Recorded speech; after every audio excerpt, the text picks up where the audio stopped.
መሃርትን ኣነቓቓሕትን ሓሳባት ካብ ናይ ጅምሮን ትምህርቲ ዝተረኽበ ዓወት በቲ ንስኻ ኮንካዮ ዘለኻ ትስሕቦ እዩ።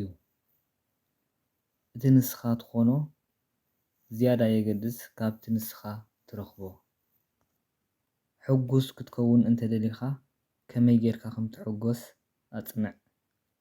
ሃብታም ክትከውን እንተደሊኻ ከመይ ጌርካ ከም ትህብትም ኣጽንዕ። ውሑዳት ኣዝዮም ጠቐምቲ ዝኾኑ ሓሳባት ሓዝ።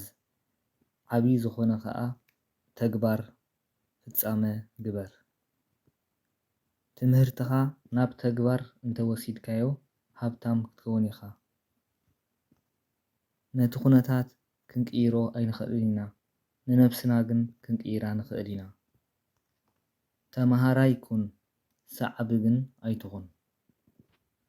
ዘለኻዮ ኩነታት እንተዘይፈቲኻዮ ቀይሮ፣ ገረብ ኣይኮንካ ንስኻ። እታ መጽሓፍ ክንደይ ዋጋኣ ኣይኮነን ቀንዲ ኣገዳሲ። እቲ ቀንዲ ኣገዳሲ እንተዘይኣንቢብካያ ክንደይ ክተኽስረካ እዩ።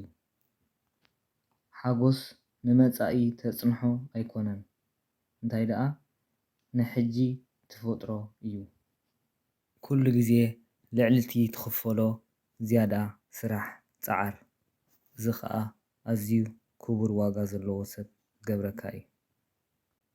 ቀሊል ክኸውን እዩ ኢልካ ኣይትመነ፣ እንታይ ደኣ ንስኻ ዝሓሽኩ ክኸውን ኢልካ ተመነ። ውሕዳት ፀገማት ከጋጥሙኒ ኢልካ ኣይትመነ፣ እንታይ ደኣ ብዙሕ ጥበብ ክህልወኒ እዩ ኢልካ ተመነ። ንሓደ ነገር ካብ ልብኻ ክገብሮ እየ ኢልካ እንተደሊኻዮ መገዲ ክትረክብ ኢኻ፣ እንተዘይኮይኑ ግን ምኽንያት ክትረክብ ኢኻ።